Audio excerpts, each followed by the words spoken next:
I'm talking to my diary. Talking to my diary. I'm talking to my diary.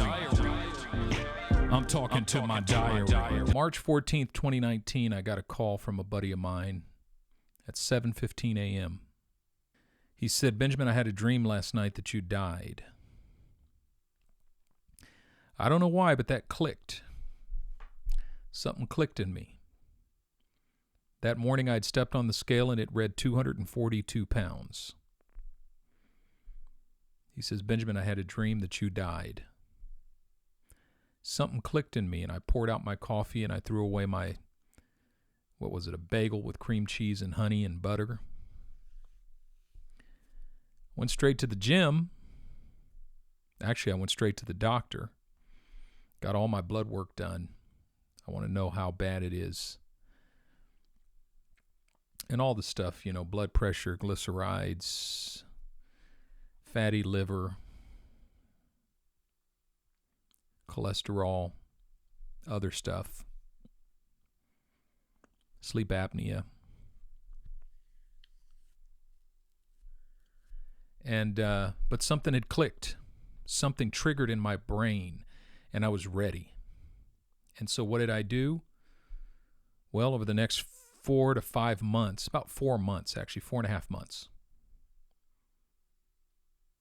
I lost almost 60 pounds. Wasn't starving myself. I was doing the ketogenic diet.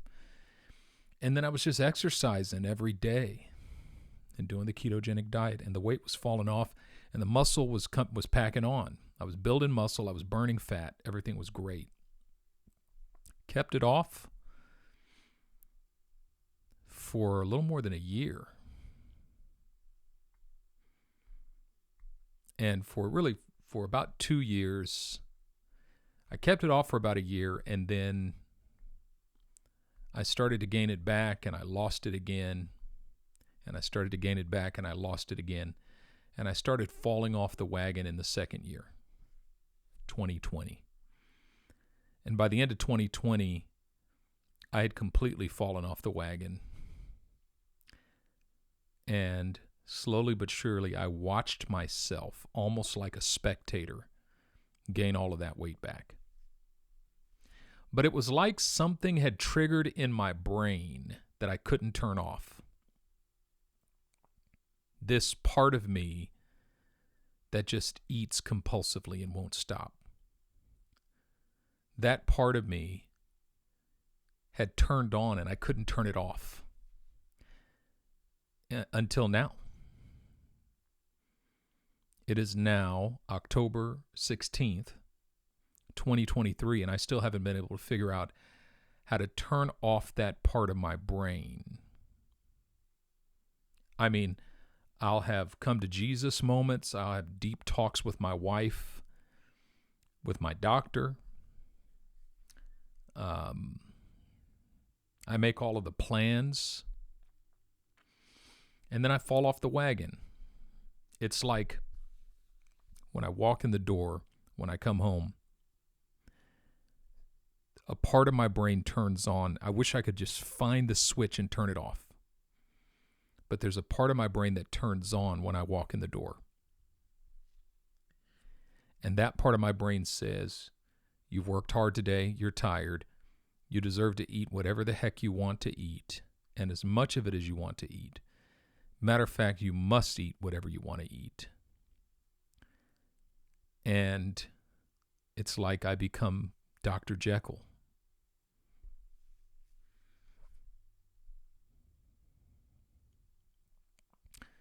And I eat, and I eat, and I eat. And then I eat some more. And then I go to bed at night and I feel ashamed of myself. And I wake up in the morning and I resolve to do better.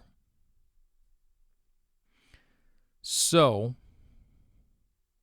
when you've been struggling with the same issue for years, the temptation to give up is strong.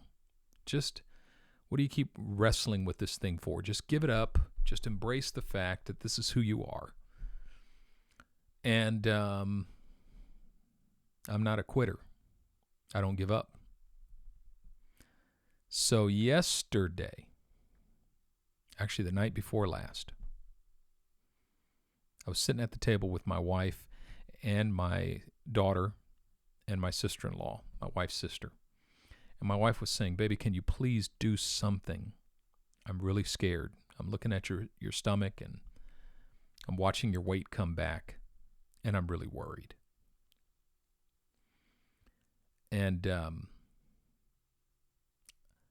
normally when she talks like that, I just feel ashamed because I hear her, I love her, and everything in me wants to comply. Almost everything in me. But my conscious, rational self wants to comply. But there's another part of me that I know is there, even though I'm not conscious. It's like it's not awake at this moment, but there's like this monster in there that doesn't care about her, about my daughter, or even about myself. It just cares about food. And the question is, how am I going to kill that monster? So, but the night before last, when she said that to me, something different happened in my brain. Another switch turned on. It's the part of my brain where my discipline is found. And I can't always find that part of my brain. That part of my brain is not easy for me to find. If I just knew where that was, I could turn that switch on. And if I knew where the other one was, I could just turn that switch off and leave it like that. But I felt that switch flip in my brain the night before last. And I said, okay, I'm ready. Let's do this. I'm ready. So yesterday, I woke up in the morning and first thing I had was a protein shake. Took my daughter to school. Had a big bottle of water on the way to school. Stopped at Starbucks and got those egg bites. 0 carbs. Got a coffee with heavy cream. Zero carbs. What did I do for lunch? Man, yesterday feels so far away. After dropping her off at school, I went to the gym.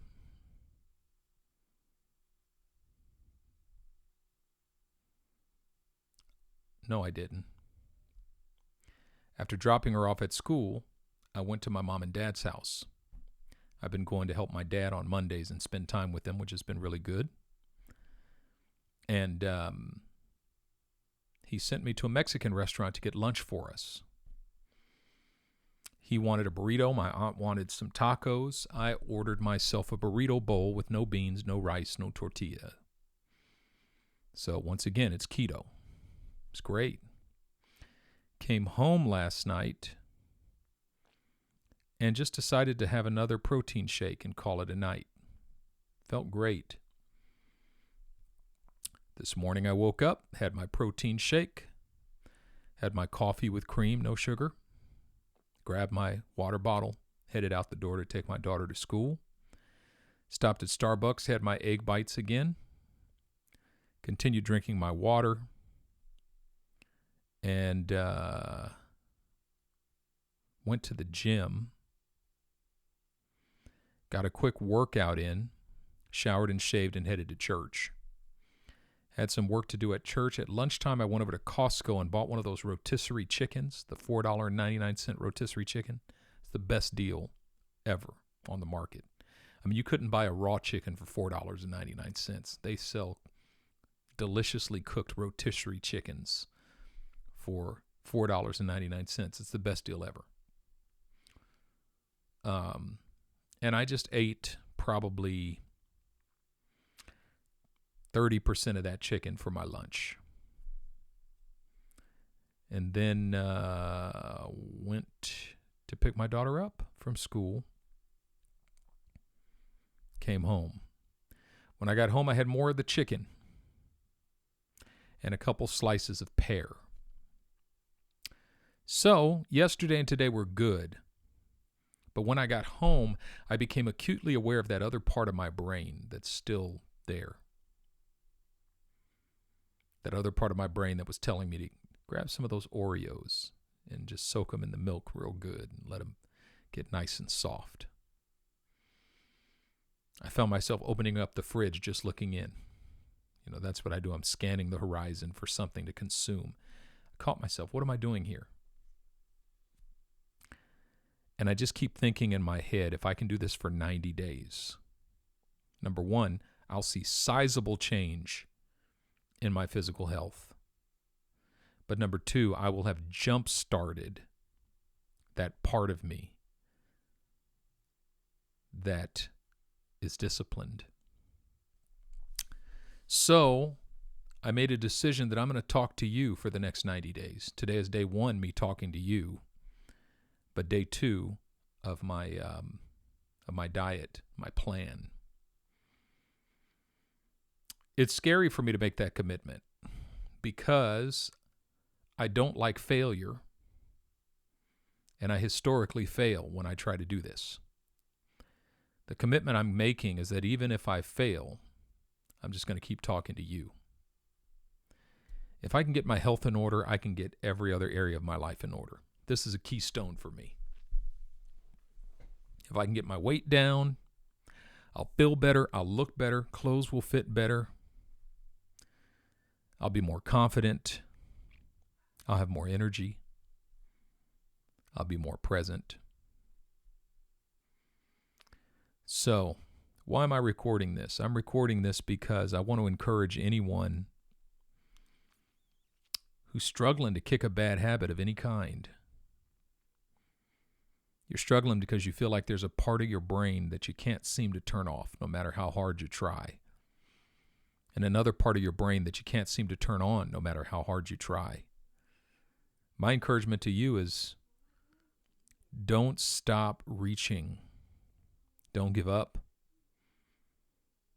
And for me, the key is every day I cry out to the Lord, I cry out to God, and I ask for his help. That's the key. Every day, Lord, if you don't help me, I'm lost. If you don't help me get a hold of this area of my life.